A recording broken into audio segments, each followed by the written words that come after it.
नमस्कार. आज महिला जागतिक दिन. महिला जागतिक दिनाच्या तुम्हाला सर्वांना शुभेच्छा. म्हणजे स्त्रीला देखील शुभेच्छा आणि पुरुषाला देखील शुभेच्छा. कारण स्त्री आहे म्हणून पुरुष आहे आणि पुरुष आहे म्हणून स्त्री आहे.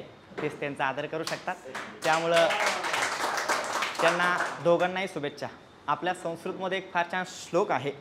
यत्र नार्यस्तु पूजते रमते तंत्रदेवतः. म्हणजे ज्या ठिकाणी स्त्रीची पूजा होते तिथे देवाचा वास असतो. आणि स्त्री समजून घेण्यासाठी आधी स्त्री व्हावं लागतं. जावे ज्याच्या वंशा तेव्हा काळे महाराज. त्याबद्दल मी एक चारोळी सादर करतोय. ती असते कधी हसणारी तर कधी रुसणारी. ती असते कधी हसणारी तर कधी रुसणारी. ती अपेक्षा ठेवणारी तर तितकीच काळजी करणारी. ती नेहमीच चिडणारी तर कधी चिडवणारी. ती नेहमीच चिडणारी तर कधी चिडवणारी. ती असते बडबडी पण क्षणात अबोल होणारी. ती हक्काने हट्ट करणारी आणि हट्ट पुरवणारीही. ती हक्कानं हट्ट करणारी आणि हट्ट पुरवणारीही. जितकी ती अल्लड असते तितकंच समजून घेणारीही. ती प्रत्येकाची असते हो. ती प्रत्येकाची असते हो. कोणाची आई असते, कोणाची बहीण असते. ती कोणाची आई असते, कोणाची बहीण असते, कोणाची पत्नी असते तर कोणाची प्रियसी असते. तर कोणाची सखी असते, कोणाची मैत्रीण असते. नात्याने ती कोणीही असो. लक्षात घ्या की नात्याने ती कोणीही असो, फक्त तिला जपायचे असते. कारण ती अशीच असते. कारण ती अशीच असते. काही गोष्टी शब्दात मांडता येत नसतात. काही गोष्टी शब्दात मांडता येत नसतात. जसं की निसर्गाचं, मनाचं आणि स्त्रीचं सौंदर्य. आणि मी आता प्रेमाबद्दल थोडंसं बोलतो. माझ्याकडे 2-3 चारोळ्या आहेत. की काय कौतुक करावं मी तिच्या सौंदर्याचं.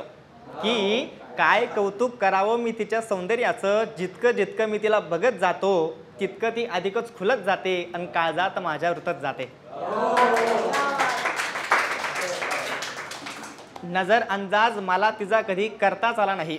नजर अंदाज मला तिचा कधी करताच आला नाही. डोळ्यानं घातली भुरळ तिच्या पापण्यांकडे कधी बघताच आला नाही. कदाचित तिलाही माझा अट्टहास समजला होता. कदाचित तिलाही माझा अट्टहास समजला होता. कानातले झुमके आणि ओटाची लाली हा माझा वीक पॉइंट होता.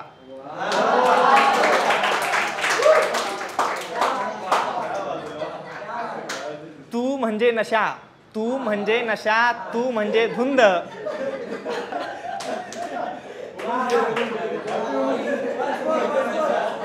डबल सांगते दा.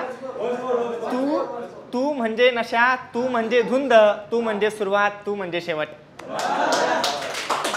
आता खरं तर हे बोलणं, आठवणं, साठवणं सगळं काल्पनिक असतं. सत्य मात्र फार वेगळं असतं.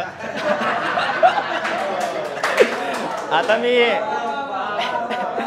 शेवट करतो आणि थांबतो. 2 शेवटच्या चारोळ्या सांगतो. एक काळ होता तो, एक काळ होता तो की तुला माझा छंद होता. एक काळ होता तो की तुला माझा छंद होता. मलाही तुझा छंद होता. तुला आता माझा गंध नाही पण मला अजूनही तुझा सुगंध आहे. मला अजूनही तुझा सुगंध आहे. आणि आता सर्वच कवी आहे, सर्वच लिहिणार आहे. प्रत्येकाचं नशीब उजळत नसतं. काहींचं नशिबात असतं, काहींचं नसतं. कोणाला भेटतो, कोणाला भेटत नसतं. Love is immortal. प्रेम हे अमर असतं म्हणून ते सोडून द्यायला हवं मला असं वाटतं. आणि तिच्याबद्दल अनेक चारोळ्या केल्या. जिच्याबद्दल अनेक चारोळ्या केल्या, अनेक कविता केल्या. ती फक्त स्वप्नात आणि कल्पनेमध्येच आली. प्रत्यक्षात कधी भेटलीच नाही. ती प्रत्यक्षात कधी भेटलीच नाही. कदाचित हेच असतं का एका कवीचं आयुष्य. शब्दात येणारे माणसं प्रत्यक्षात भेटत नसतात. शब्दात मांडता येणारे माणसं प्रत्यक्षात भेटत नसतात. धन्यवाद.